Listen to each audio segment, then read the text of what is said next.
कक्षा 10 हिंदी। कल हमने आप लोगों को बताया था कि सूरदास उस निराकार ब्रह्म के बारे में चिंतन कर रहे हैं कि जिस निराकार ब्रह्म की बात लोग करते हैं, आखिर में उसका रूप कैसा है, रंग कैसा है, गुण क्या है, जात क्या है, युक्त क्या है, उसको कैसे पाया जा सकता है। उसको वही पाता है सोई जाने ही जे दियो जनाई, वो जाने तुम्हें तुम्हें हो जाई। तो इसमें उन्होंने कहा है कि सब प्रकार से विचार करने के बाद मैं इस निष्कर्ष पे पहुंचा हूँ कि सूरदास जी कहते हैं कि सब प्रकार से मैंने विचार किया और अंतिम में भगवान के साकार रूप को अंगीकार किया और उन्हीं के जो है साकार रूप का गुणों का गान करता हूँ। आज तीसरे पद में सूरदास भगवान श्री कृष्ण के बालपन का वर्णन कर रहे हैं, उनके बचपन का। इसी बालपन के वर्णन को देख करके लोगों के अंदर संशय हो जाता है कि सूरदास वास्तव में जन्मांध नहीं थे, क्योंकि एक लेखक के विचार से, कवि के विचार से कि सूर अपनी बंद आँखों से बचपन का कोना कोना झाँक आए, अर्थात बचपन का, बालपन का कोई ऐसा भाग अछूता नहीं है जहाँ सूर्य की दृष्टि न पहुँची। तो इसमें भगवान श्री कृष्ण के बाल स्वरूप का वर्णन कर रहे हैं। उस समय जैसे जब बच्चा घुटनों के बल चलता है, तो भगवान श्री कृष्ण अब थोड़ा बड़े हो गए हैं और बड़े होने के साथ अब वो घुटनों के बल चलने लगे हैं। उसी का वर्णन इस पद में सूरदास ने किया है कि किलकत कान घुटुरुअन आवत, अर्थात अब भगवान श्री कृष्ण किलकारी मारते हुए घुटनों के बल आ रहे हैं या घुटनों के बल चल रहे हैं। देखते हैं जो छोटा बच्चा होता है वो घुटनों के बल चलता है, जब थोड़ा बड़ा हो जाता है तो ठीक वही अब भगवान श्री कृष्ण के बचपन का, उसी बाल लीला का वर्णन प्रस्तुत पद में करते हुए सूरदास जी कहते हैं कि भगवान श्री कृष्ण अब किलकारी मारते हुए अपने घुटनों के बल चलने लगे हैं, किलकारी मारते हुए घुटनों के बल आ रहे हैं, चल रहे हैं। मणिमय कनक नंद के आंगन बिंब पकड़े धावत, एक बाल स्वभाव होता है। उस बाल स्वभाव के अंतर्गत भगवान श्री कृष्ण मणिजड़ित नंद बाबा के आंगन में जब उनके शरीर की छाया उस पर पड़ती है, इस पर मणिजड़ित नंद बाबा के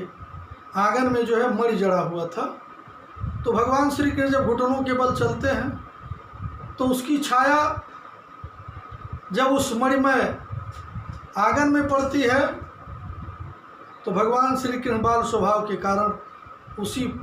प्रतिबिंब अर्थात छाया को पकड़ने के लिए दौड़ते हैं, अपनी छाया को ही पकड़ने के लिए दौड़ते हैं। कब हो निरखरी आप छाह को करसो पकड़न चाह, कभी कभी अपनी ही छाया को, अपनी ही छाया को देख करके करसों हाथ से पकड़ने की चाहत करते हैं या पकड़ना चाहते हैं। कभी कभी भगवान श्री कृष्ण निरख देख करके अपनी ही छाया को, अपनी ही परछाई को देख करके करसों पकड़ना चाहत, अपने हाथ से, करसों हाथ से पकड़ने चाहत करते हैं, पकड़ना चाहते हैं। ये बाल लीला करते हुए जब भगवान श्री कृष्ण किलक हंसत राजत दो दतिया, जब किलकारी मार करके हंसते हैं तो उनके जो मुंह के दो दांत, यह बाल लीला करते हुए जब भगवान श्री कृष्ण हंसते हैं, किलकारी मार करके जब हंसते हैं तो उनके मुंह के जो दो दांत हैं वो बड़े ही सुंदर दिखाई देने लगते हैं। पुण्य पुण्यते ही अवगाहत, अर्थात यही क्रिया भगवान श्री कृष्ण बार बार करते हैं। किलकारी मारते हैं, हंसते हैं, दौड़ते हैं, अपनी छाया को पकड़ने का प्रयास करते हैं, अपनी प्रतिबिंब अपनी छाया को ही देख करके पकड़ना चाहते हैं। यह क्रिया करते हैं भगवान श्री कृष्ण जब किलकारी मार करके हंसते हैं तो उनके दोनों दांत बड़े ही सुंदर दिखाई देते हैं, चमकते हैं। कनक भूमि पर कर पग छाया यह उपमाइक राजत, यह बाल लीला करते हुए कनक सोने से जड़ित हुई तरह भूमि पर भगवान श्री कृष्ण की कर पग हाथ और पैर की छाया जब पड़ती है, यह उपमा एक राजत, यह सुंदरता का वर्णन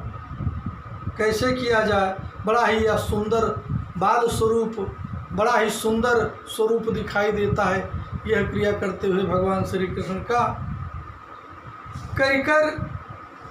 प्रतिपद प्रतिमन वसुधा कमल बैठकी साजत, यानी वसुधा इस धरती पर भगवान श्री कृष्ण चलते चलते फिर कमल बैठकी लगा करके बैठ जाते, जैसे बच्चे छोटे होते हैं पैरों को पीछे मोड़ करके और उस पर जो है आसन लगा करके बैठ जाते हैं। ठीक वही बाल क्रिया वही भगवान श्री कृष्ण कर रहे हैं। बाल दशा सुख निरख जसोदा, भगवान श्री कृष्ण के इस बाल लीला को जब माँ जसोदा देखती हैं तो उनके आनंद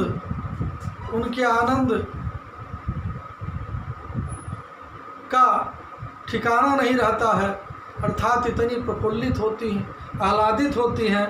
और आह्लादित होकर के प्रसन्न होकर के पुनि पुन नंद बुलाओ, नंद बाबा को आवाज़ दे करके बार बार बुलाती हैं। नंद बाबा को आवाज़ दे करके बार बार बुलाती हैं। क्या करने के लिए बुलाती हैं? भगवान की उस बाल लीला को देखने के लिए, भगवान के उस सुंदर बाल लीला को देखने के लिए कि जिसको देख करके स्वयं उनका मन इतना प्रसन्न हो जाता है, उसी लीला को देखने के लिए, उनकी बाल क्रिया को देखने के लिए वो बुलाती हैं। और इसके बाद